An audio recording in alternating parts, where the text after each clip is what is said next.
sino que também seja pelo próprio Senhor. Que podamos, pela graça do Senhor, pelo sustento do Senhor, estar diante de Ti, nos alimentando da Tua Palavra. O Senhor é o mesmo Cristo ressurreto que abriu as Escrituras a seu povo. Nós nada somos. Nós tiramos nossos olhos da carne e queremos fixar nossos olhos em Ti, em nosso Espírito. Eleva nossos corações a Ti, para que o que hoje pela manhã podamos estar considerando seja na Tua presença e seja sustentado pelo Teu precioso Espírito. Nós entregamos a Ti nossas magras forças, entregamos a Ti nossa condição humana, confiamos integramente nossos mendrugos, nossas sobras nas Tuas mãos, para que o Senhor possa fazer um milagre da bênção e da multiplicação. Confiamos em Ti, Senhor, porque precisamos de Ti. Não queremos agir em nosso próprio nome, nem em nossas próprias forças. Nós entregamos tudo a Ti para que o Senhor possa passar através de nós. Ajuda-nos, Senhor. Grava a Tua preciosa palavra no profundo de nosso ser. Precisamos Te conhecer, e Te conhecer pela palavra. Vivifica a Tua palavra em nosso ser, que sempre lembremos quem o Senhor é, em quem estamos fundamentados e em que posição estamos contigo, para poder suportar todos os embates de nosso inimigo. Guarda-nos de nós mesmos, de nossos pecados, de nossa carne. Guarda-nos do mundo e guarda-nos do diabo e seus demônios. Guarda-nos para Ti. Em nome de Cristo Jesus, seja com nosso Espírito, Senhor. Em nome de Cristo. Amém e amém. Como ontem, pela manhã e pela noite, estivemos considerando, víamos uma espécie de panorama, onde os diferentes itens fundamentais do depósito de Deus eram vistos someramente, rapidamente. Sempre que vamos ver um desses itens, temos que lembrar que é somente um entre eles, e que juntamente com ele tem outros, que ainda que não estão sendo falados ao mesmo tempo, porque não se pode falar de tudo ao mesmo tempo, temos que falar por partes. Mas ainda assim, quando estamos só considerando um item, temos que ter presente que há também outros itens que não estão sendo considerados nesse momento, mas que são parte da realidade, que também estão aí, que também temos que ter eles presentes. Só que, quando se estão tratando as coisas, se tem que tratar uma por uma, mas não temos que correr o risco de ir para um extremo, considerar somente um aspecto, e esquecendo um outro aspecto. Vocês lembram como, na descrição da Arca do Pacto, aparecia nos dois extremos do propiciatório querubins guardiães. Os querubins, a primeira vez que aparecem na Bíblia, aparecem guardando o caminho da árvore da vida. Ou seja, que os querubins são guardiães. E na Arca do Pacto aparece um querubim no extremo e um querubim no outro extremo. Isso quer dizer que o Senhor não fala nos extremos. Ele, quando descreve a Arca do Pacto, ele disse que ali, debaixo das asas dos querubins, sobre o propiciatório, ali, naquele lugar central, ali me declararei a vós. Ou seja, que o Senhor se declara a nós no ponto do equilíbrio, não no ponto dos extremos, sino no ponto do equilíbrio. Então, às vezes precisamos ver um querubim na esquerda, num extremo, nos guardando desse extremo, mas ao mesmo tempo tem um outro querubim no outro extremo, na direita, nos guardando do outro lado também. Às vezes a palavra de Deus tem coisas que parecem, não que são, mas que às vezes parecem contraditórias. Parece que aqui fala que Deus não se arrepende, aqui fala que Deus se arrependeu. Às vezes tem versículos que apresentam aparências contraditórias, mas não são contraditórias. Quando você entra nelas, são realmente complementares, são um equilíbrio de Deus. Então, a palavra de Deus fala, por exemplo, da divindade de Cristo, mas também fala da humanidade de Cristo. Às vezes está falando da sua essência ou natureza, e às vezes está falando da sua pessoa. Às vezes está falando da soberania de Deus, às vezes está falando da responsabilidade do homem, às vezes está falando da salvação pela fé sem as obras, e às vezes está falando do galardão pelas obras, etc, etc. Tem muitas coisas a palavra de Deus. Então, sabendo que isso é assim, temos que ter sempre presente que quando estamos considerando um assunto, ao mesmo tempo há um outro assunto que não estamos considerando explicitamente, mas que estamos considerando no coração. Não estamos falando de tudo, não se pode falar de tudo ao mesmo tempo, mas ainda assim, falar de tudo, estamos tendo presente também esse um outro aspecto. Então, como o dia de ontem foi um dia de introduções panorâmicas, hoje precisamos descer um pouco mais da panorâmica, como quando você vê uma cordilheira que tem vários montes, todos em continuidade, e estamos olhando de plano toda a cordilheira. Agora vamos nos esquecer de muitos dos montes da cordilheira e vamos nos enfocar num primeiro monte. Mas o primeiro monte é só um deles. Tem outros também. E também temos em conta os demais, mas não podemos falar de todos ao tempo. Assim que estivemos vendo que um dos assuntos primeiros é a Trindade. Vimos a encarnação, a expiação, justificação pela fé, ressurreição, Espírito, vida santa, o corpo de Cristo, o reino, o propósito de Deus eterno, a Nova Jerusalém. É uma panorâmica abrangente. Mas agora temos que descer a um desses pontos. Temos que descer ao primeiro deles. Temos que deter num aspecto da Trindade, só um deles. Não vamos falar de outros, mas esses outros também existem. E também temos eles em conta e no coração. Se vamos falar da divindade de Cristo, também temos que falar da humanidade de Cristo.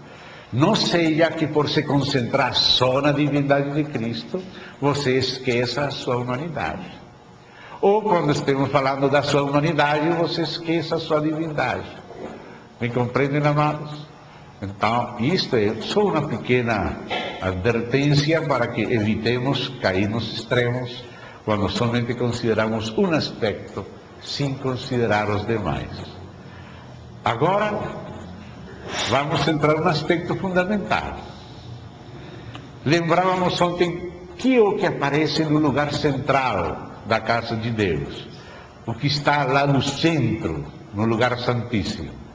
lá está a arca do pacto, de ouro e de madeira de acácia, com um propiciatório acima dela.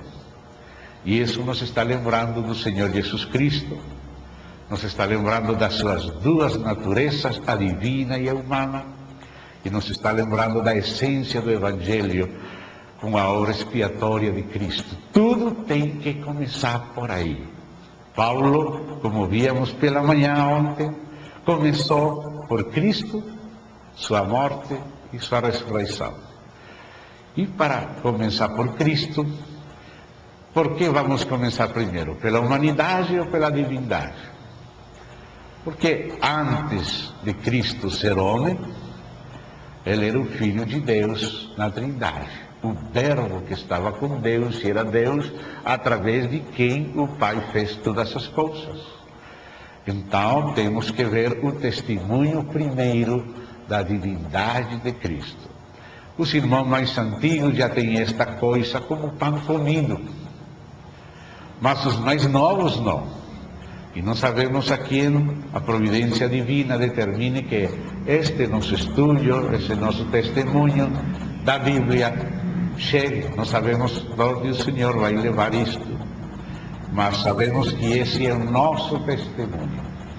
E assim como o Senhor ressuscitou e apareceu aos discípulos 40 dias e tomou as Escrituras para mostrar o que dele diziam, Ele está entre nós hoje, pelo seu Espírito, para tomar as mesmas Escrituras e também a nós e a outros nos mostrar que é o que as Escrituras dizem dele.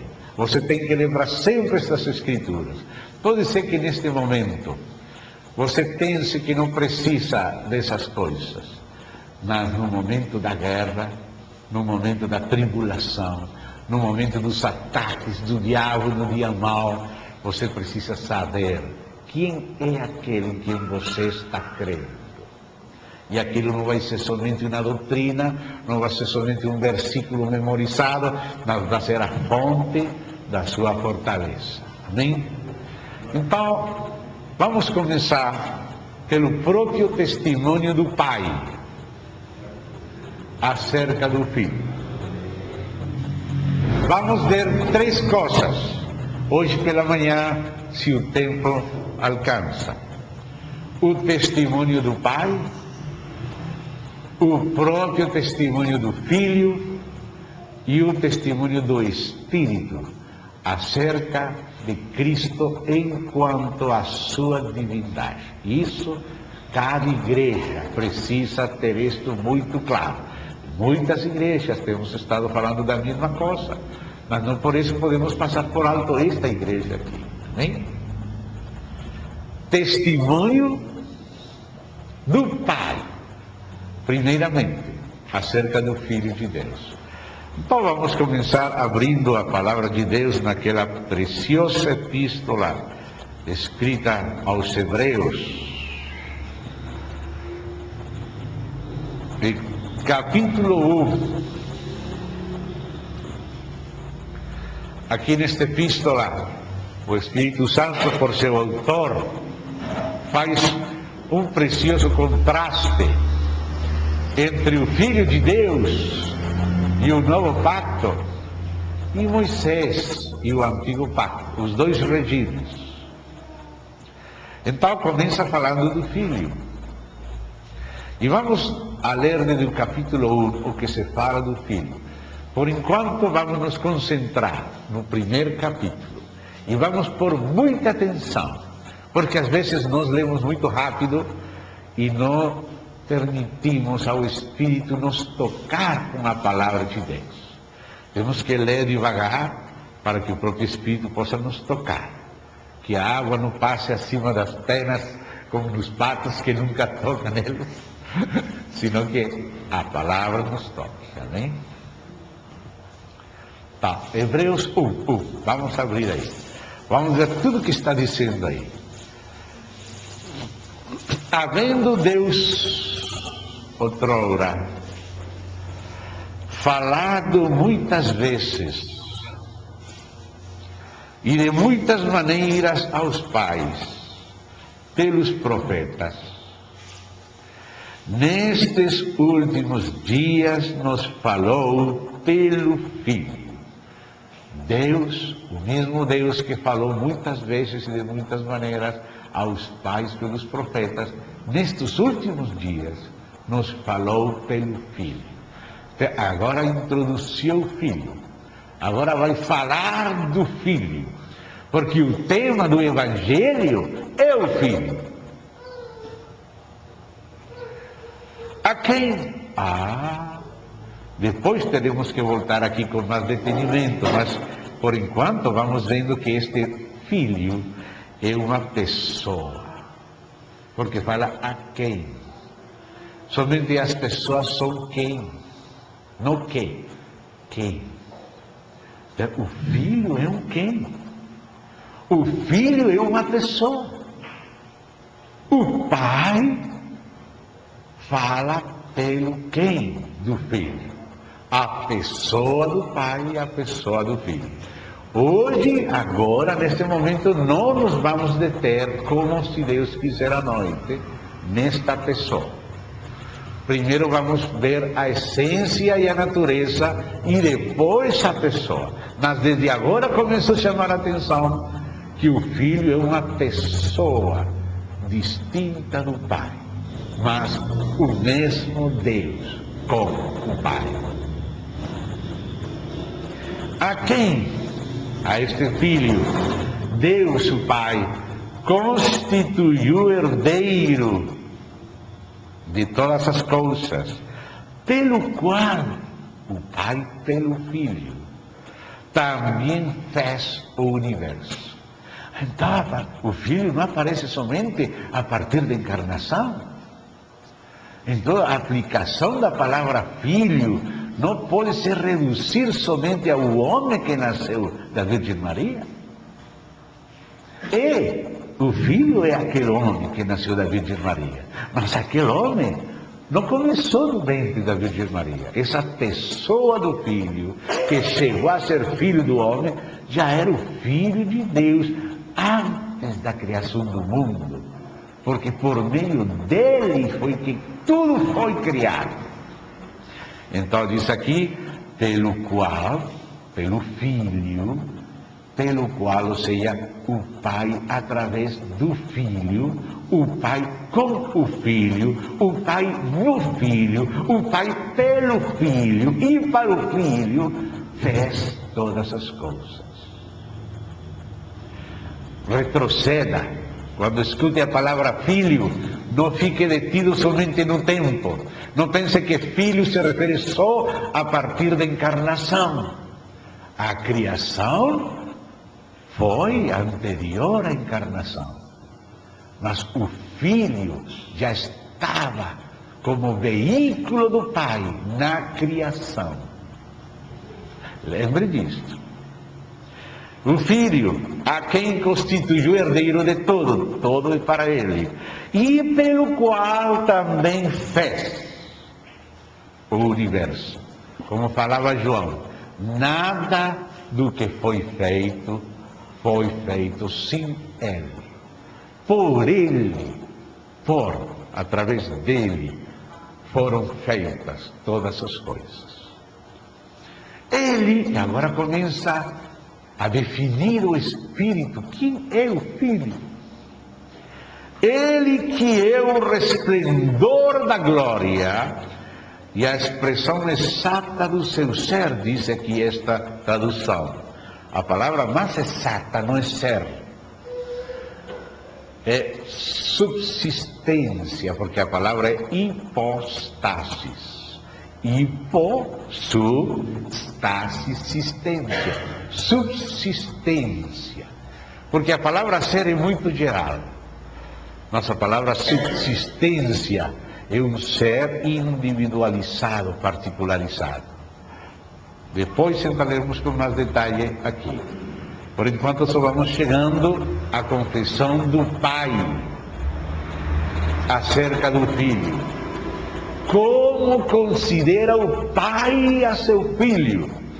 Porque não há outra consideração que nós possamos ter mais em conta acerca do Filho que a própria consideração do Pai. Tem muitas opiniões acerca do Filho. E justamente neste assunto é que se define o Espírito de Deus e o Espírito de Anticristo. Você pode conhecer que Espírito está operando se você coloca atenção no Espírito, a que confissão se está fazendo acerca do Filho. Você está entendendo esta frase? Enxergou ela? Pegou ela? Você pode discernir que Espírito está operando se você coloca atenção no Espírito. A que confissão se está fazendo acerca do Filho de Deus? João, na primeira epístola, ele disse: nisto conhecer o Espírito de Deus. O Espírito de Deus tem uma confissão especial acerca do Filho. O Espírito de Deus veio para glorificar o Filho, para nos mostrar realmente quem é o Filho. E nessa confissão acerca do Filho, você pode discernir que Espírito está falando. Todo espírito que não confessa que Jesus Cristo é vindo em carne, esse é o espírito do Anticristo, que vocês sabem que tem que vir. E continua lá no capítulo 4 da primeira epístola de João, falando que aquele que é de Deus ouve os apóstolos de Cristo. E que nisso discernimos o espírito da verdade e o espírito de erro. O espírito da verdade dá testemunho do testemunho dos apóstolos acerca de Cristo. O Cristo de Deus é aquele do qual os apóstolos da Bíblia, do Novo Testamento, deram testemunho. Se alguém vem falar de Cristo de maneira diferente a como falaram e está escrito no Novo Testamento dos apóstolos de Cristo, você sabe se está falando o Espírito da verdade ou um espírito de erro.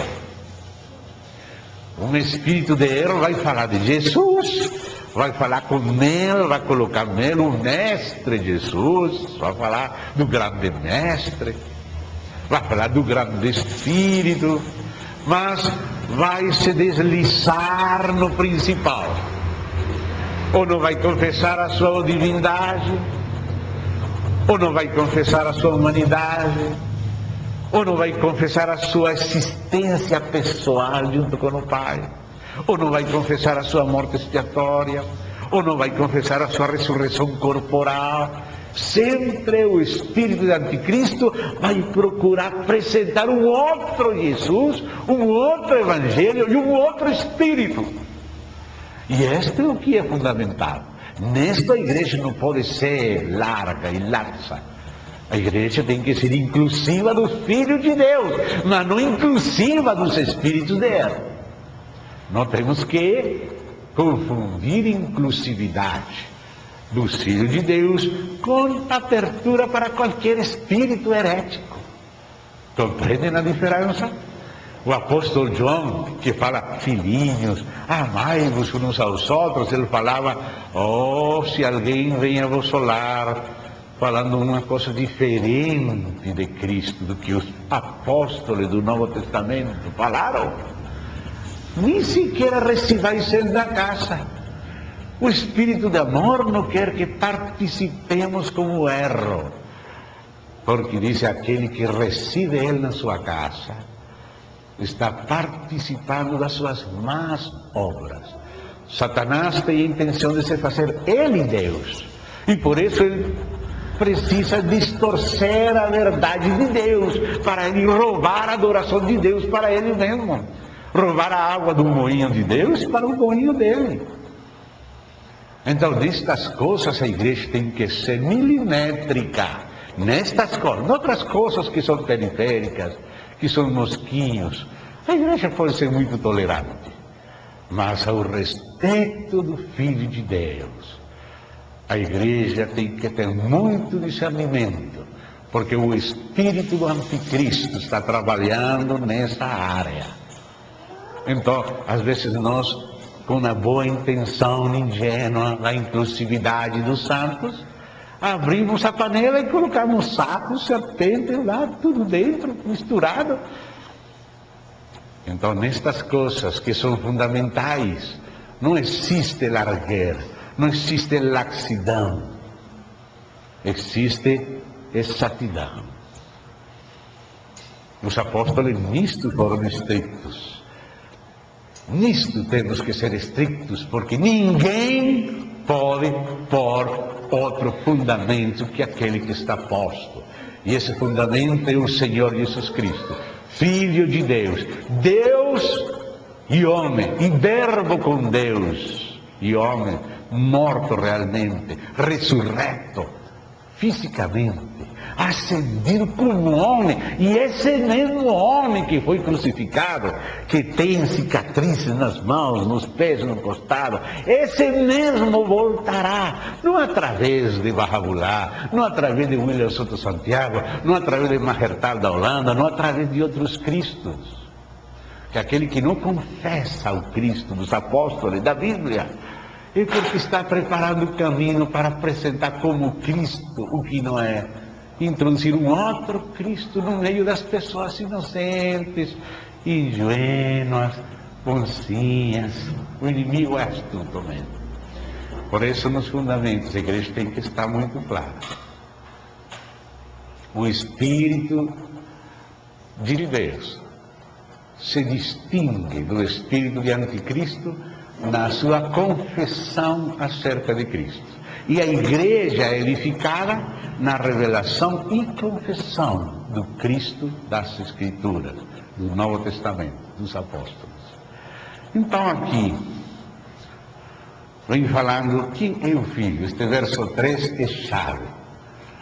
Ele, o Filho, que é o resplendor da glória e a expressão exata do seu ser, sustentando todas as coisas pela palavra do seu poder, não é somente um Cristo da terra, é um Cristo cósmico, é o Cristo da criação e da providência, da sustentação do universo. O universo é sustentado pelo Filho, porque o universo foi criado no Filho, nele, e com ele, e por ele, e para ele.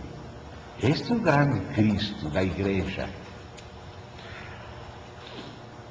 sustentando todas as coisas pela palavra do seu poder, depois de ter feito a purificação dos pecados, assentou-se à direita da majestade nas alturas, tendo-se tornado, agora é enquanto homem, porque antes, enquanto Deus, não precisava se tornar, era Deus, mas tendo-se humilhado, se feito homem, e se humilhado até a morte, agora ressuscitou, ascendeu e se sentou à destra do Pai, agora enquanto homem, tendo se tornado tão superior aos anjos, quanto herdou mais excelente nome do que eles. E agora a continuação, o que vai fazer o Espírito, através do escritor, é explicar essa última frase. Tendo se tornado tão superior aos anjos, quanto herdou mais excelente nome do que eles. Você pode pegar todos os anjos e os mais respeitáveis deles, e Cristo herdou mais excelente nome que eles. E agora vou explicar por quê. E agora você vai ver, como dizíamos, que é o que o próprio Pai fala do Filho. Porque de quem nós vamos aprender acerca do Filho? Senão do Pai. Quem foi que ensinou a Pedro quem era Jesus? O Pai. Bem-aventurado eres Simão, porque isto não te foi revelado por carne e sangue, senão meu Pai que mora nos céus, Ele te revelou quem sou eu. Ninguém pode conhecer verdadeiramente o Filho, senão pelo Pai. Ele falou, ninguém conhece o Filho, senão o Pai. E ao mesmo tempo, ninguém conhece o Pai, senão o Filho, e aquele a quem o Filho quiser revelar. Para conhecer ao Pai, precisamos do Filho, e para conhecer o Filho, precisamos da revelação do Pai. Agora, essa revelação do Pai já saiu da boca do Pai. O que vamos ler a continuação é o que o próprio Pai fala do Filho. Não existe outra autoridade maior para falar do Filho. Não há teólogo, não há filósofo, não há apóstolo, pai da igreja, qualquer coisa que você queira respeitar, que possa ter uma palavra mais definitiva acerca do Filho, que é a palavra do próprio Deus Pai. Quem pode falar diferente do próprio Pai? Mas aqui vamos ouvir o Pai falando do Filho. Não existe nada maior, não existe assunto mais importante que este. Todas as demais coisas dependem desta.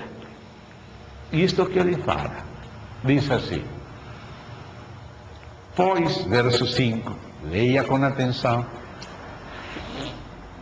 A qual dos anjos disse jamais: tu és meu filho, eu hoje te gerei? A qual dos anjos Deus falou desta maneira? Ao arcanjo Miguel? Ou a Gabriel? Ou algum outro? Algum querubim, serafim? Nunca.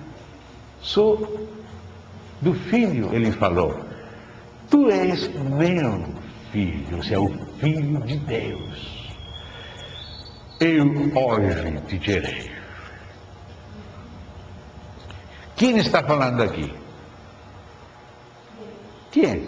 Lucas? Ou Paulo? O próprio Deus que fala aqui. É o próprio Deus. Disse: tu és meu filho. Quem está falando é o próprio Pai. E agora então disse, e outra vez. Ou seja, se não fosse o Pai que vai falar a continuação, não poderia falar outra vez. Mas se o Pai falou uma vez, pode falar outra vez. Se falou outra vez, é porque falou o Pai uma vez, agora está falando o próprio Pai de novo. Então agora continua falando quem? Aquele que falou a primeira vez, fala de novo outra vez o Pai. Então diz assim: e outra vez, eu lhe serei pai. Então é o Pai que fala. E ele lhe será filho. Bom, já vai duas vezes que fala o Pai. E, novamente, escuta aqui, por terceira vez vai falar quem? Quem vai falar? Novamente, o Pai. Então, o que disse o Pai?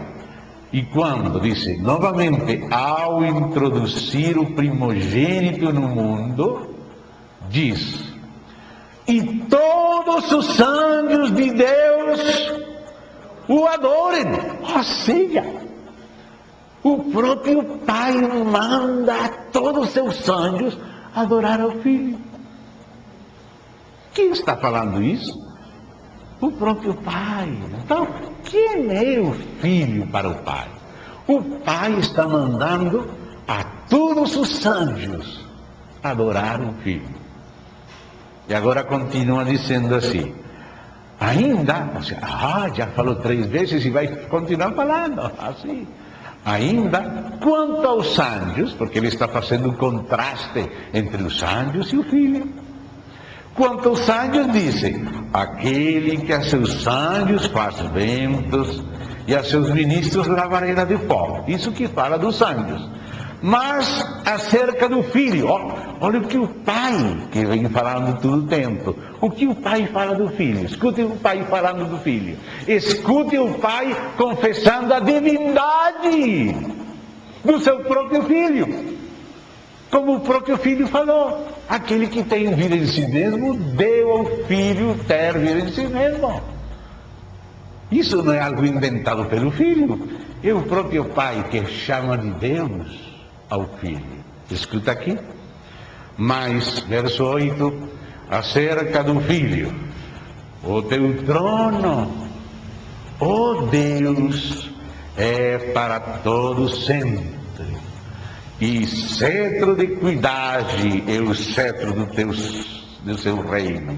Amaste a justiça e odiaste a iniquidade. Por isso Deus, teu Deus, o Deus do Filho, como o Filho falou, eu vou a meu Deus e a vosso Deus, a meu Pai e a vosso Pai. o Deus do Filho é o Pai, mas o Pai chama o Filho de Deus. Veja o verso 8. Quem está falando? O Pai. Vem falando desde o começo. E que diz o Pai? O teu trono, ó Deus. Ó Deus. O Pai está falando do Filho no trono. Está falando do trono do Filho. E está falando Deus acerca do Filho. Tu trono, ó Deus, é para todo sempre. Se o próprio Pai chama de Deus seu Filho, quem tem direito de dizer alguma coisa diferente? Qualquer que fale diferente vem da serpente. Vê? O próprio Pai confessando divindade do Filho. E continua. Por isso teu Deus, ou seja, o Pai, o Deus do Filho, teu Deus te ungiu com óleo de alegria como a nenhum dos teus companheiros. O Filho tem companheiros. Pedro, Tiago, João, os apóstolos de toda a terra, os servos de Deus, são companheiros do Filho. Mas o mais ungido dos ungidos é o ungido de Deus, o Cristo, o Messias, que quer dizer ungido por excelência de Deus. Mais que teus companheiros, ele tem a preeminência em todas as coisas. Ainda, ao continuar Deus falando, no princípio, Senhor, se a confissão divina, este Senhor é o Filho, como disse naquele salmo, disse o Senhor ao meu Senhor, o Pai ao Filho, e Jesus chamava atenção a isso. Mas por que vocês dizem que o Messias é filho de Davi, se o próprio Davi lhe chama de Senhor? Como está escrito no Salmo, disse o Senhor a meu Senhor, o Pai ao Filho, que todos honrem ao Filho como honram ao Pai. Aquele que não recebe o Filho, não recebe o Pai. Vê? E o próprio Pai que busca honrar seu Filho. Aí começamos a conhecer a essência do amor. É alguém que não está centrado em si mesmo. O Pai faz tudo por amor a seu Filho. O propósito central do Pai é exaltar seu Filho acima de tudo. Que ele seja a cabeça de todas as coisas que estão nos céus, na terra. E o Filho compreende. Ele diz, eu não busco a minha glória, mas há quem busca a minha glória. Meu Pai. Vocês dizem que meu Pai é vosso Deus. É Ele que busca a minha glória. Eu não estou buscando a minha glória, mas meu Pai busca a minha glória. Ele faz tudo para me glorificar. E eu também, o que posso fazer? Tudo o que eu faço é para glorificar meu Pai. O Pai busca glorificar o Filho e o Filho busca glorificar o Pai. Irmão, isso é a essência do amor eterno divino. Se você entende isso, aí que vai entender a igreja. E aí é que vai entender a família. Se não temos isto, vamos estar só na periferia dos assuntos. Isto é muito prático, não só teológico, como falávamos ontem. No princípio, Senhor, aqui vem continuar confessando quem é o Filho. Senhor, Senhor de tudo, dono, herdeiro da plenitude. No princípio, Senhor, lançaste os fundamentos da terra, e os céus são obra das tuas mãos. Isto vem falando no contexto do Filho. Isto se fala ao respeito do Filho. Se você vê, lançaste os fundamentos da terra, e os céus são obras das tuas mãos. Como tinha falado no verso 2, no verso 3, que por meio dele, do Filho, o Pai fez o universo. Eles perecerão, os céus e a terra perecerão. Tu, porém, permaneces, sim. todos eles se embelecerão qual vestido. Por isso haverá céu novo, terra nova, porque o primeiro céu e a primeira terra embelecerão. Serão enrolados como um vestido velho e o Senhor colocará um novo vestido. Aqui fala que os céus e a terra, os milhões de galáxias velhas e as novas que haverão, são só um vestido dele. Não é ele, mas é um vestido dele. Quando você tem os telescópios e começa a ver aqueles milhões de galáxias e você não consegue terminar e descobre de novo e de novo, você vê a imensidade de nosso Senhor, porque só as vestes são imensas. Só as vestes dele são impossíveis de sondar. E não são ainda ele. São as vestes. Isso que nós estamos vendo são vestes velhas. São vestes velhas que ele vai enrolar, vai colocar de lado, agora vai se vestir de novas vestes. Oh, que grandeza! Por isso é que Deus nos permite fazer telescópios novos. E agora vem mais, lançamos para o espaço aqueles aparelhos somente para ver as vestes velhas. As vestes que já estão ruídas. Ficamos apavorados dentro do universo, só uma veste velha.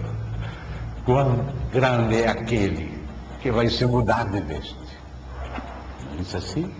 Aí diz aí, eles perecerão, o céu e a terra.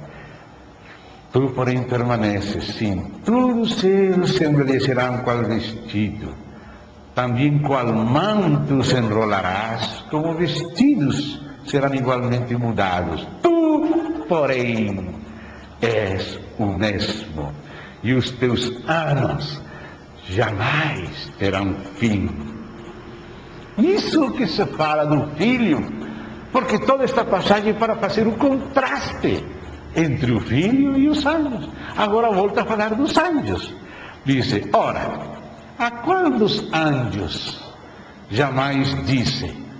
Quem é esse que disse? Quem é esse que vem falando? Quem é este que vem sendo citado? O Pai. Que vem falando do Filho é o Pai, desde o começo é o Pai, e de novo o Pai, e ainda o Pai, e sempre o Pai. Vê? E agora disse, a qual dos anjos jamais disse? Esse é o Pai, assenta-te à minha direita, até que eu ponha os teus inimigos por estrado dos teus pés. A quem Deus falou assim? Só o Filho. Olha como fala o Pai para o Filho. Meu filho, se assenta à minha direita. Disse o Senhor a meu Senhor. Sendo Ele Senhor, fiz Senhor de nós, seu Filho. Disse o Senhor, o Pai, a meu Senhor, o seu Filho. Porque Ele fez ao Cristo Senhor. Ao Filho, Senhor e Cristo. Então, não são todos eles os seus espíritos ministradores enviados para serviço a favor dos que han de herdar salvação. Então, os anjos são espíritos ministradores que servem aos herdeiros da salvação. Isso que são os anjos. Mas quem é o Filho? Esta é a confissão do Pai, esse que é o Filho. Agora, o próprio Filho falou isso também. Por isso, os judeus não podiam suportar quando ouviam que ele falava, eu e o Pai somos um. Como? Vamos onde tem pedras, vamos matar ele. Queriam matar ele. Porque ele falava, aquele que me vê a mim, vê a meu Pai. Se me conhecesses, a meu Pai conhecerias. Desde que ele entrou no mundo, o próprio Pai mandou aos anjos adorar ele. Adorem-lhe todos os anjos de Deus. E quando ele nasceu como um menino, aqueles magos chegaram e adoraram ele. Trouxeram ouro, incenso e mirra, a divindade em serviço para a morte. O Verbo se fazendo carne para morrer por nós. Ouro, incenso e mirra. Mas foi adorado desde menino. Depois, aquele cego que ele sarou, se encontrou já com Jesus e Jesus falou, crês no Filho de Deus?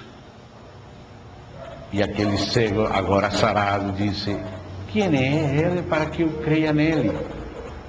Aquele que estás vendo, ele é. E aquele cego o adorou. E ele, com todo direito, recebeu a adoração. Os anjos não recebiam a adoração. Você vê que quando, um pouco confundido, o apóstolo João, aquele anjo de Jesus Cristo, com aquele poder dele, ele não sabia se prostrou para lhe adorar. Aquele anjo falou: não, eu sou teu conservo, não me adore a mim, adore a Deus. 2 vezes aconteceu com João: adore a Deus. O próprio Pedro, o próprio Paulo nunca permitiam ser adorados, mas Jesus foi adorado. Ele disse: eu não estou buscando minha glória, mas meu Pai que está buscando minha glória mandou todos os anjos me adorar. E como vai rejeitar a adoração se o próprio Pai manda adorar a Ele? Porque o próprio Pai se reconhece em seu próprio Filho. Por isso Filipenses fala igual a Ele. Filipenses 2 fala da igualdade do Filho com o Pai. Tem versos que depois falam da superioridade do Pai, porque o Filho se fez carne, se humilhou, se fez homem, e por isso fala: o Pai é maior do que eu. Mas a mesma palavra que fala de que o Pai é maior do que o Filho, fala que o Filho é igual ao Pai. E não há contradição, porque a igualdade está na divindade. Mas a superioridade está na humilhação do Filho, se fazendo criatura, se submetendo ao Pai até a morte. Ele não retém de ser igual a Deus como coisa a qual se aferrar, sino que se esvaziou. De que se esvaziou? Da igualdade com seu Pai. Disso foi que ele se esvaziou. Se esvaziou para se fazer criatura, humilde até a morte. Não pelejou nada, não pelejou, tudo o contrário do diabo. O diabo não era nada, ele quis fazer. Serei semelhante ao Altíssimo, colocarei meu trono lá, no monte do testemunho. Mas o Senhor sendo, se esvaziou. O inimigo não sendo, pretendeu se fazer. Vê a diferença do Filho e do Pai, que diferença total entre Cristo e o inimigo. Ele sendo, se esvaziou, Cristo. O inimigo não sendo, pretendeu. Esse é o Espírito que opera. Aquele que não é, pretende ser. Aquele que é, se esvazia. Não vai brigar, não vai se defender. Acaso não poderia pedir a meu Pai 12 legiões de anjos? Só um anjo matou 75.000 na Síria. Só um anjo. Imagina 12 legiões de anjos. Disse: eu poderia pedir a meu Pai e ele me daria 12 legiões de anjos. Mas então, como se cumpriria a palavra que o Messias tinha que morrer pelos nossos pecados? Ele se esvaziou. Aí, irmão, aí vamos conhecendo verdadeiramente o Filho. Como isso nos ensina. Verdade, quando conhecemos o Filho, que é vergonha seguir sendo como somos. Que é vergonha seguir pelejando por rivalidades, por postos, por aparecer aqui e lá. Que vergonha! Se ele sendo, se esvaziou totalmente, deixou tudo na mão do Pai. O outro queria fazer política, para cá, política. Contratações, disse aí em Ezequiel, multidão de contratações para se fazer alguma coisa. E ele sendo tudo, se esvaziou. Se fez pequeno, se fez como menor que os anjos, mas mandou Deus os anjos adorar aquele menininho. Por isso lá em Apocalipse diz: eu sou o Alfa e o Ômega, o Todo-Poderoso, o princípio e o fim, aquele que esteve morto, mas eis que vive e tem as chaves da morte e do Hades. Esse é o nosso Senhor Jesus Cristo. Por isso, quando João viu, caiu como morto. O Senhor não deixou morrer, não temos, João. Mas qualquer vai morrer, se ele não para. Então, este é o Filho de Deus. Quando os apóstolos ouviram que tinha ressuscitado e que estava diante deles na Galileia, muitos foram, como 500 irmãos. Os apóstolos e outros 500 irmãos foram para lá. E aunque alguns duvidavam, outros creram e o adoraram. Tem muitas passagens onde Jesus Cristo é adorado, desde menino, adorado, porque Deus mandou, lhe adorem. E ele falou, aquele que não honra o Filho como o Pai, não honra o Pai, porque é o Pai que faz todo pelo Filho. A honra que eu recebo, ele tem que receber. Aquele que não honra o Filho, não honra o Pai. Isto é a pedra maior de tropeço para muitos judeus, para os islâmicos e para muitas outras pessoas. Mas essa é a própria confissão de Deus. Isso que o próprio Deus diz. Essa é a classe de Deus que temos. Um Deus que não é egoísta. Um Deus que tem um Filho semelhante a si mesmo, no qual ele se reconhece e ao qual ele quis dar toda a plenitude. Agradou o Pai lhe dar ao Filho toda a plenitude. E que todos honrem ao Filho como honram ao Pai. Que todos reconheçam ao Pai no Filho. Se alguém quer conhecer como é o Pai, tem que olhar para o Filho. Porque aquele que vê ao Filho, vê ao Pai. E aquele que conhece ao Filho, conhece ao Pai. Eu e o Pai somos um. Amém? Agora está a confissão do Espírito Santo. Temos visto algo da confissão do próprio Pai acerca do Filho e a própria confissão do Filho acerca de si mesmo. E foi o Filho que falou, e ontem lembrávamos, como o Pai tem vida em si mesmo, é a própria vida divina que é autossuficiente, porque nós temos vida dependente, não só de Deus, sino até da comida que comemos. Nossa vida depende até de feijão, de arroz, de carne, de batata, de alface, de tomate. Mas ele não. A vida divina é autossuficiente, tem vida em si mesmo. Mas como o Pai tem vida em si mesmo, assim diz João 5,26, citando a Jesus, assim deu ao Filho o ter vida em si mesmo. A mesma vida em si mesmo que tem o Pai quis que tivesse o Filho. Por isso disse, no princípio era o Verbo, e o Verbo era com Deus, e o Verbo era Deus. Amém? Então agora vem a confissão do Espírito Santo. E o Espírito Santo confessou a divindade do Filho através dos profetas pelos quais ele falou. E através dos apóstolos do Novo Testamento.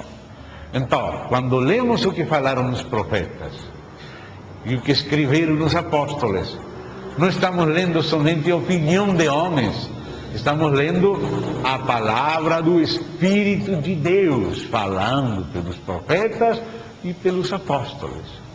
Porque aqueles profetas não falaram suas próprias palavras, eles falaram, assim diz Javé, o Senhor. As palavras dos profetas foram as palavras do Espírito de Deus. E as palavras dos apóstolos foram as palavras do Espírito de Deus. O Espírito, disse Jesus a eles, vos ensinará todas as coisas. O que os apóstolos escreveram de Cristo, eles aprenderam de Cristo pelo Espírito. E depois a igreja foi entendendo os apóstolos, vendo que os apóstolos falaram a verdade de Deus, que já Deus tinha prometido nas Escrituras, tinha profetizado, tipificado, preparado, e agora se cumpriu em Cristo. Deus deu testemunho do seu Filho, este é o meu Filho, no qual eu tenho contentamento, a ele ouvi, e o Filho enviou seus apóstolos, aquele que vos recebe, a mim me recebe, aquele que me recebe a mim, recebe aquele que me enviou, aquele que vos rejeita, a mim me rejeita, e aquele que me rejeita a mim, rejeita aquele que me enviou. Então, a palavra do Pai, a palavra do Filho e a palavra do Espírito, pelos profetas e apóstolos, é a mesma palavra. E a igreja não pode ter uma outra palavra. Essa é a palavra de Deus que aí foi confiada à igreja, pela qual a igreja tem que viver, e se é preciso, por ela também tem que morrer. Por esta palavra, muitos irmãos já estão morrendo agora mesmo, neste próprio século, neste próprio mês. Tem irmãos mortos por esta palavra. Então vamos ver alguns dos testemunhos da divindade do Filho pelo Espírito, através dos profetas. Vamos pegar, a Bíblia diz, em boca de 2 ou 3 testemunhas conste toda a palavra. Então vamos chamar o primeiro testemunha, o profeta Isaías.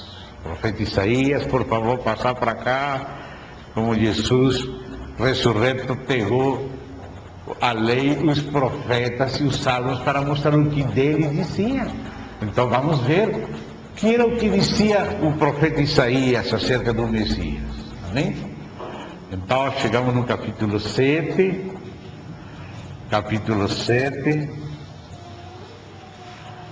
verso 14, escute como falou aí o espírito de profecia, pelo testemunho em Isaías. Encontraram já Isaías 7,14. Portanto, o Senhor mesmo vos dará sinal.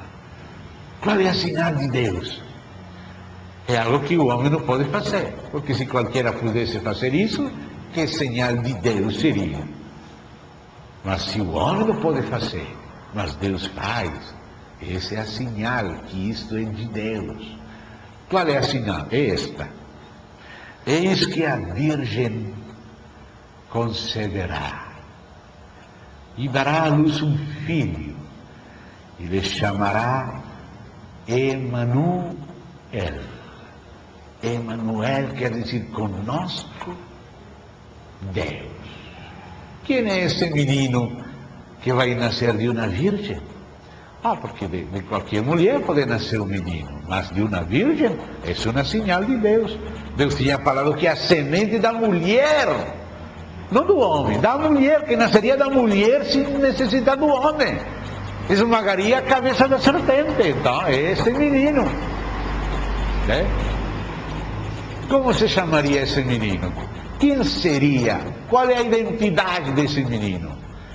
Deus conosco. Emanuel, disso que fala Mateus, lá no primeiro capítulo do seu Evangelho, que quer dizer Deus conosco. Conosco, Emanu, conosco. Ele, que é Deus, ele, Elohim. Então, quem é um menino nascido da Virgem? É Deus conosco. Essa é a sinal. Deus veio a nós como um menino, através de uma virgem. Capítulo 9, verso 6, continua falando deste menino. Este testemunho de Isaías, que todos os judeus leem, e eles têm. Capítulo 9, verso 6. Estes versos Jesus mostrou ressurreto aos apóstolos, o que dele diziam os Neviim, a Torá, Neviim e Ketuvim, a lei, os profetas e os salmos. Ele mostrou isto para eles, e a partir desse ensino dele, a igreja aprendeu e tem que continuar aprendendo e continuar ensinando. Esse é o nosso testemunho cristão. Amém? Então o que diz aí? Porque um menino nos nasceu, um filho se nos deu, o governo está sobre os seus ombros, e o seu nome será Maravilhoso, Conselheiro, Deus forte. Oh, esse menino seria o próprio Deus, vindo a nós como um menino. Por isso foi adorado. Por isso diz, quando introduziu o primogênito no mundo, mandou a todos os anjos lhe adorarem. Quem é esse menino?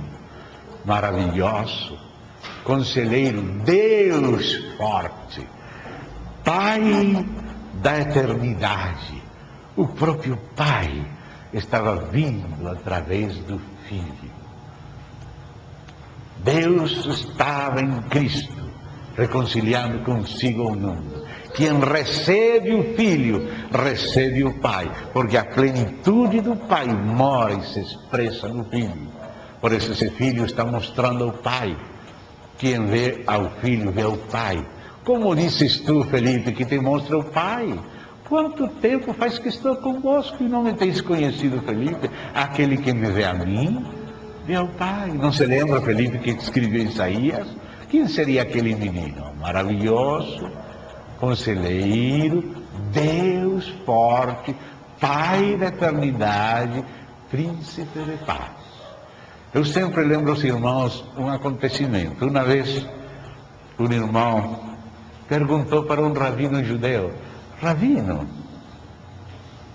de quem está falando Isaías aqui, capítulo 9, verso 6? E aquele rabino, lendo o verso, disse: aqui está falando do Messias. O Messias é este menino. Ah, rabino, e segundo então este versículo, que relação vai ter o Messias com Deus? E o rabino falou: segundo este verso, o rabino será o próprio Deus. E o Messias será o próprio Deus. E o que fala aí? Um menino, aquele menino que nasce da Virgem, vai ser chamado de maravilhoso conselheiro, Deus forte. Deus forte, Pai da eternidade. Quem? O menino. Não é somente um homem, aquele Senhor Jesus. Nem irmãos. Depois vocês, tem muitos versos, não dá para ler tudo, mas você chegará no capítulo 35, onde fala as coisas que o Senhor Jesus fez. E esta palavra se cumpriu várias vezes, mas houve uma vez especial que foi cumprida, quando João Batista estava preso, e ele duvidava, mas será ele que eu estava anunciando? Não será? E enviou alguns discípulos para que perguntassem a Jesus: você é aquele que viria? Ou temos que esperar ainda um outro? A resposta de Jesus não foi falar, foi fazer. E fiz o que está escrito aqui, o que vamos ler no 35 de Isaías. Ele fez. E falou: vão e falem para allá no que vocês viram e ouviram. E bem-aventurado aquele que não tenha tropeço em mim. Ele fez o que Isaías dizia que Deus faria quando viesse. João não estava seguro, ele fez as coisas aos olhos de João. E mandou os seus discípulos, mandei-os de João Batista, vai e falem o que viram. Então, olha que falava que faria Deus quando viesse, e que seria Deus que viria. Isaías 35, vamos ler desde o verso 4. Dizei aos desalentados de coração, tem muita gente desalentada, por isso temos que dizer isto, porque isto alenta nosso coração, isto nos estabelece, isto é o nosso fundamento. Dizei aos desalentados de coração: sede fortes, não temais, eis o vosso Deus. Aleluia! Como você pode ser fortalecido estando fraco? Eis o vosso Deus, eis o vosso Deus. A vingança vem, a retribuição de Deus. Ele vem, quem? Deus. Ele vem e vos salvará. Ah, então quem iria nos salvar? Vosso Deus. Vosso Deus é vosso Salvador. Que significa Jesus? Javé Salvador. Isso é o significado do nome de Jesus. Então, quando ele viesse nos salvar, o que acontecerá? Então se abrirão os olhos dos cegos e se desimpedirão os ouvidos dos sordos, e os coxos saltarão como os servos, e a língua dos mudos cantará, pois águas arrebentarão no deserto e ribeiros no ermo. Não foi isso que fez Jesus? Vai, conta no que viram. E eles saíram. João, os cegos têm, os sordos ouvem, os paralíticos caminham, etc, etc. Quem faria isso? Vosso Deus que veio para vos salvar. Amém?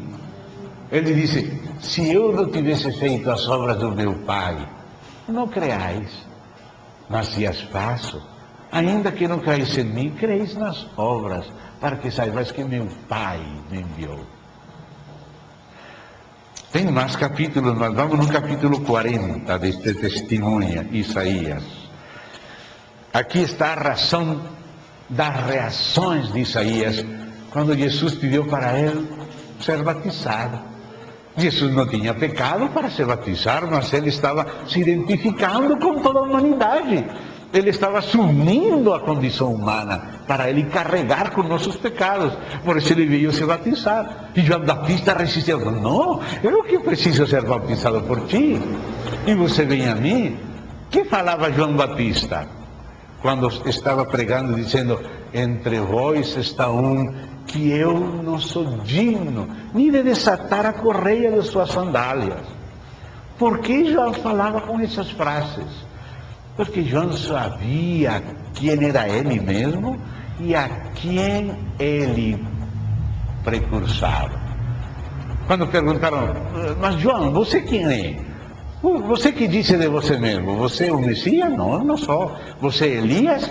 Ele era João Batista, ele não era Elias. Ele vinha no ministério de Elias, mas ele não era a pessoa de Elias. Diz Peter, não, eu não sou Elias, eu sou João Batista. Então quem é você?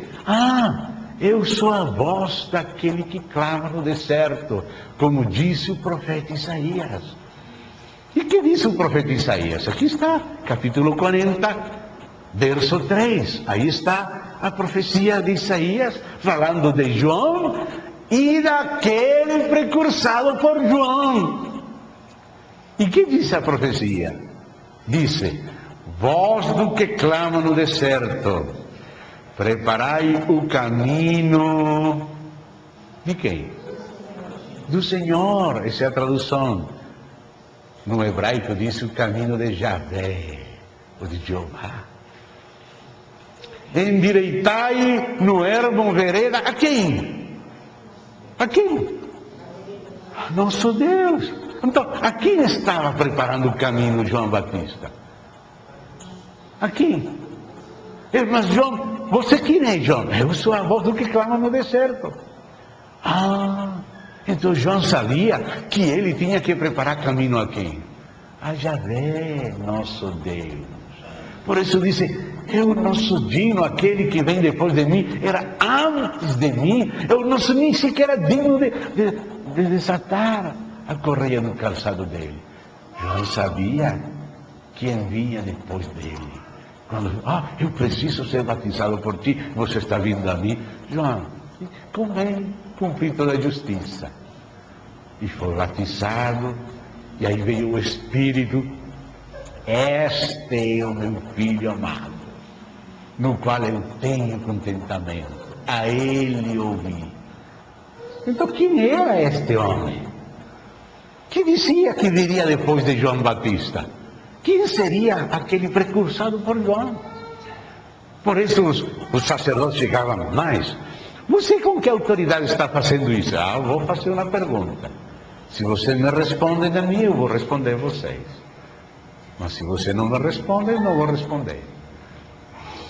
A mensagem de João era de Deus ou era dos homens? Todo o povo sabia que era de Deus. Mas se falamos que é de Deus, vai dizer, mas por que não creram a João no que João falou? Mas se eles falavam, não, é coisa de homens, todo mundo vai apedrejar aquilo. Os sacerdotes estão rejeitando o profeta de Deus. Ah, não sabemos. Ah, então eu tampouco vos digo com que autoridade eu faço estas coisas. Mas era Jesus, que era precursado por João. E João era aquela voz que clama no deserto, que tinha que preparar no yermo caminho ao nosso próprio Deus. Não a qualquer outro homem, a Deus, a Yahvé, nosso Deus. E quem é Jesus? Você compreende isso, irmão? Quem é o nosso Senhor Jesus? Então, tem muitas outras passagens aqui, mas vamos passar a um segundo testemunho. Em boca de 2 ou 3 testemunhos. O próximo testemunho é Jeremias. O profeta Jeremias pode passar e nos dar seu testemunho. Você vê em Jeremias, lá no capítulo 23. Jeremias, capítulo 23. Diz o seguinte, Jeremias falando do Messias. Versículos 5 e 6. Por favor, jovens, lembrem-se destas passagens. Guarde isso no coração. Deixe que Deus escreva com fogo no coração, na mente, no espírito estas passagens. Porque nós somos seus testemunhas. Vocês são os meus testemunhas de que eu sou, diz o Senhor. Amém? Nós não falamos com nossas próprias palavras. Nós falamos com as palavras dele. Ele ressuscitou, pegou todos estes versos e mostrou para ele o que dele dizia. E o que está fazendo agora por seu Espírito? Então, o que diz aí? 23, capítulo 23, versos 5 e 6. Profecia de Deus. É Deus falando pelo profeta Jeremias. Eis que vem dias, disse Yahvé. Aí quando aparece a tradução, o Senhor, no hebraico é o próprio nome pessoal de Deus, Yahvé. Eis que vem dias, disse Yahvé, em que levantarei a Davi um renovo justo.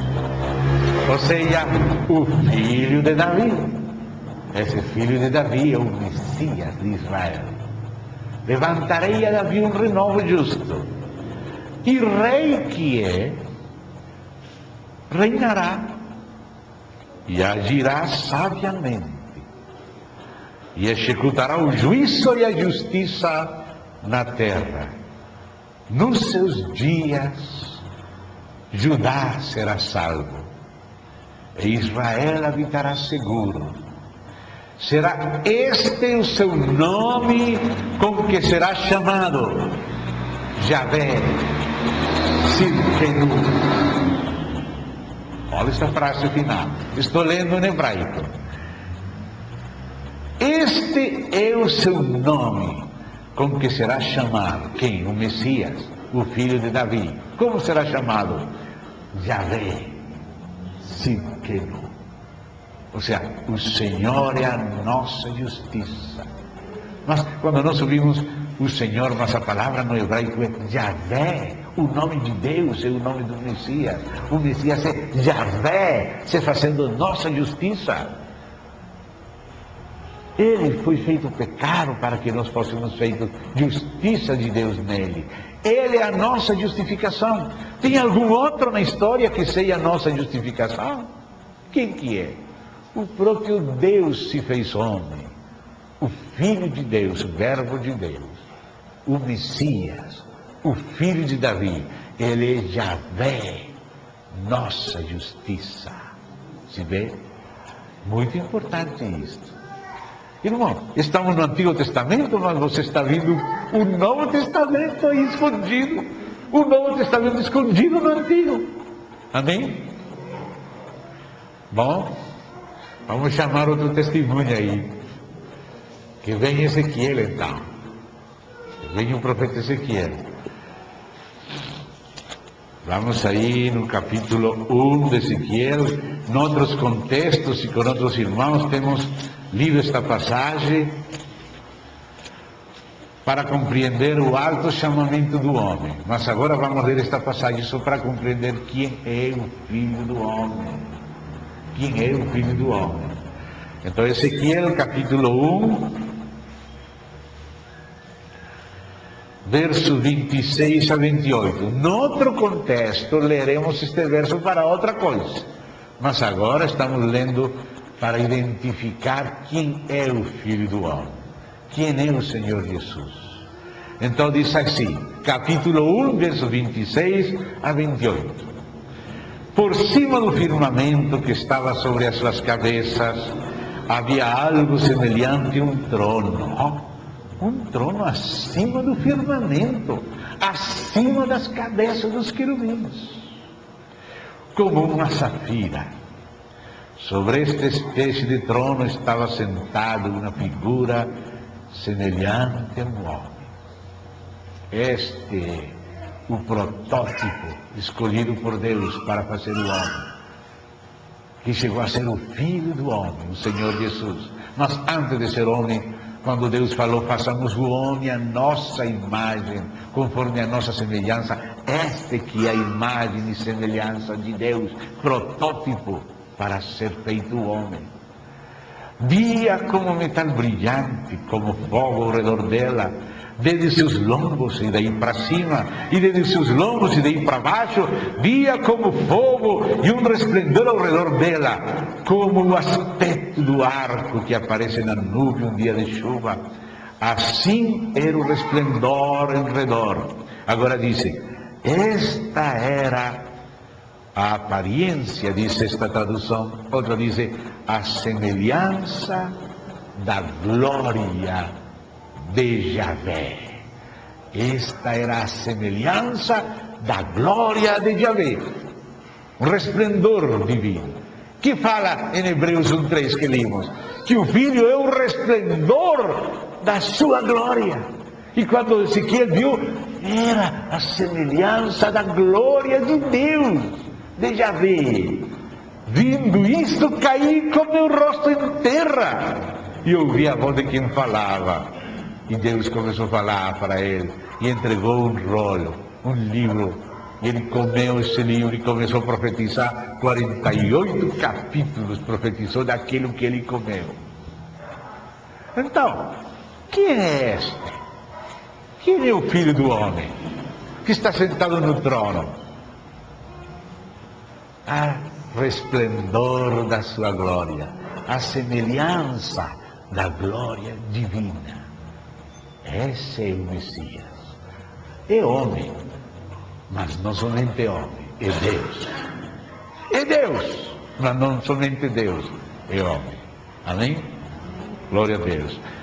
Falou que em boca de 2, 3 testemunhas, consta toda a palavra, e chamamos 3, Isaías, Jeremias, Ezequiel, mas se alguém quer sobremesa, vamos pegar Zacarias. Zacarias pode passar, se alguém não está satisfeito. 3 testemunhas, vamos um quarto. Zacarias. Vamos ao profeta Zacarias.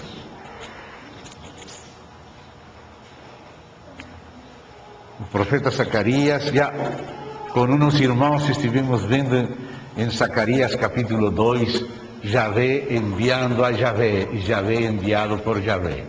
Mas isso vamos deixar para depois, para o aspecto das pessoas divinas. Por enquanto estamos falando da divindade, ou seja, da essência e natureza do Filho de Deus. Então vamos a Isaías, a Zacarias, vamos avançar um pouquinho em Zacarias, vamos chegar lá no capítulo 11. 11 de Zacarias. Capítulo 11 de Zacarias. E vamos a perceber quem está falando neste capítulo. Mire como começa o verso 4. Zacarias capítulo 11, verso 4, vamos ver quem fala. Diz assim: assim diz o Senhor meu Deus. Ou seja, quem está falando aqui? Quem vai falar? O Senhor, nosso Deus. Verdade? Então, quem vai falar desde o capítulo 4 esta profecia? O próprio Deus, é o próprio Javé Elohim. Elohenu. Javé, Jeová, nosso Deus. Javé Elohim, o Elohenu, nosso Elohim. Ele que está falando.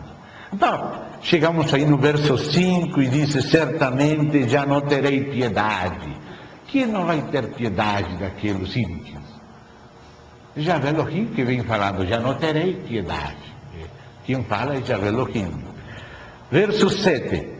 Apacentai, pois, as ovelhas destinadas para a matança, as pobres ovelhas do rebanho. Tomei para mim, esse mim é Javé Elohim que vem falando, 2 varas.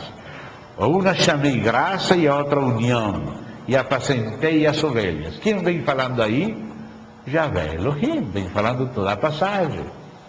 Chegamos no verso 9. Então disse eu, quem é este eu? Não vos apacentarei. Este eu é Javé Elohim que está falando. Deus que vem falando desde o começo. E chegamos no verso 10. Tomei a minha vara graça e a quebrei, para anular a minha aliança. Quem é este que fala? Minha aliança. É Deus. Javé Elohim vem falando toda a passagem. E agora chegamos no verso 12 e 13, e coloque atenção como fala Javé Elohim, como fala o próprio Deus. E diz assim: eu lhes disse, quem é este eu? O Deus que vem falando toda a passagem. Que disse Deus? Se vos parece bem, dai-me o meu salário. E se não, deixai-o.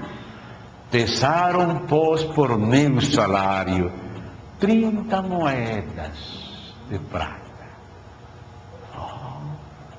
Quem foi vendido por 30 moedas de prata? O Senhor Jesus. Mas quem disse aqui que seria vendido? Quem que veio falar? O próprio Deus falou: dá-me meu salário, disse Deus. E me deram 30 moedas. E agora disse Deus: então o Senhor me diz, Javé, aí quando disse Senhor, é Javé me diz: arroja isso ao oleiro. Esse magnífico preço em que fui avaliado por eles. Quem fala isso? Javé. Javé foi vendido por 30 moedas de prata. Porque quem vem falando toda aquela passagem é Javé. Se dá conta? Então, quem era o Senhor Jesus? O próprio Javé, o próprio Deus feito homem. Se dá conta? E agora podemos passar para o capítulo 12. Capítulo 12. Vamos ir vendo quem vai falando também. Assim como fizemos no 11, vamos fazer no 12. Verso 1, vamos ver quem vai falar. Quem é que começa a falar? Quem vai continuando na fala. Diz assim: sentença pronunciada pelo Senhor contra Israel. Fala o Senhor. Então, quem está falando aqui? Quem vai falar aqui? Javé. Quando diz o Senhor é Javé. Assim diz Javé. Então, verso 2. Eis que eu farei de Jerusalém. Quem está falando? Javé. Verso 3. Naquele dia farei. Quem vai falando em primeira pessoa? Javé. Verso 4. Naquele dia, diz o Senhor, ferirei. Quem diz? Javé que fala. Verso 6. Naquele dia borei os chefes. Quem? Javé, vem falando Javé mesmo em primeira pessoa. Verso 9. Naquele dia procurarei. Quem procurará? Deus. Quem vem falando todo o capítulo? Vem falando o próprio Deus em primeira pessoa. E continua no verso 10. E sobre a casa de Davi, e sobre os habitantes de Jerusalém, derramarei. Quem vem falando? Quem vai derramar espírito de graça e de oração? Javé. Quem vem falando? Javé. Deus. E que disse Deus? Disse: derramarei o espírito de graça e de súplicas. Olharão para mim a quem traspassaram. O próprio Javé fala que ele seria traspassado por eles. Olharão para mim a quem traspassaram com aquela lança no costado. Traspassaram ele. Mas quem vem falando aí? Quem que falou que seria traspassado? Que seria vendido por 30 moedas de prata? O próprio Deus. É o próprio Deus que está dizendo isso. Então, quem era o Messias? Quem era o Senhor Jesus? O próprio Deus, o Filho de Deus. Amém?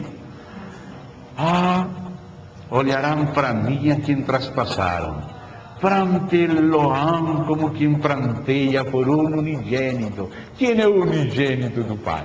O Messias, Senhor Jesus. E chorarão por ele como se chora amargamente pelo primogênito. Então você vê como é Javé o próprio Messias. Profecias que se fizeram de Javé se cumpriram em Cristo Jesus, o Filho de Deus. E agora, no capítulo 14, quem é aquele que virá com seus santos e colocará seus pés no Monte das Oliveiras? E o próprio Javé. E quem é que vai vir na segunda vinda? Segunda vinda de quem?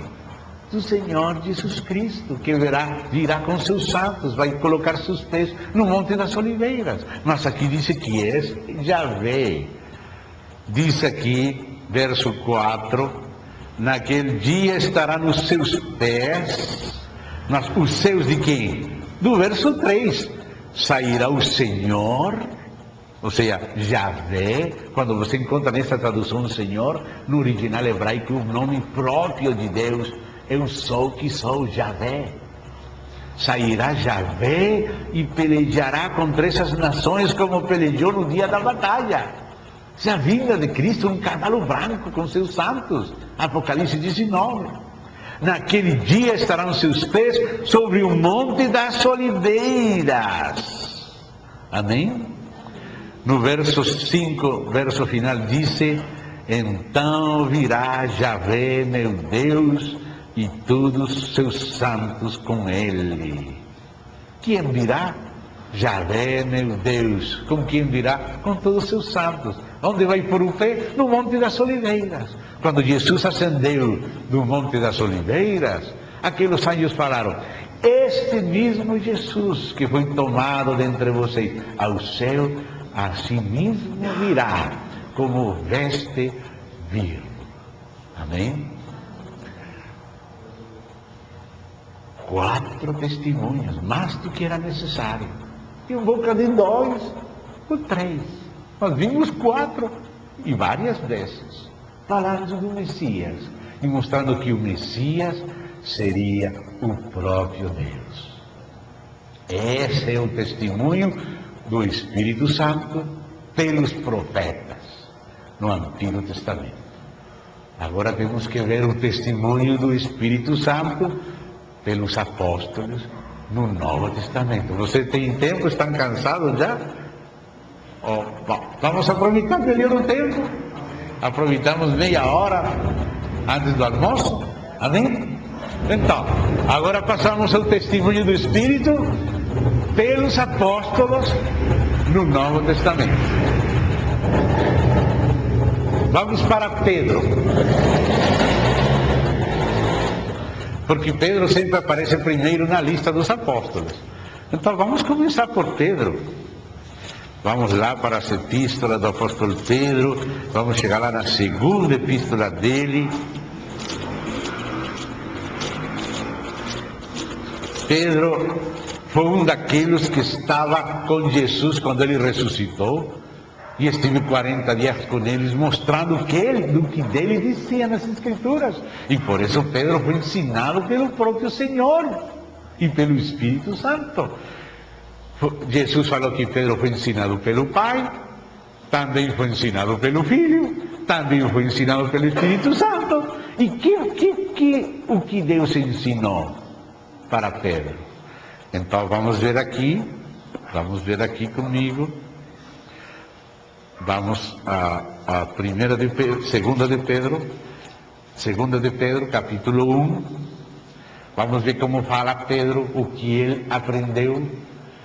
Capítulo 1, versículo 1 de segunda de Pedro. Simão Pedro, servo e apóstolo de Jesus Cristo, aos que conosco obtiveram fé, igualmente preciosa na justiça de nosso Deus e Salvador, Jesus Cristo. Oh, como fala Pedro! nosso Deus e Salvador Jesus Cristo. Né?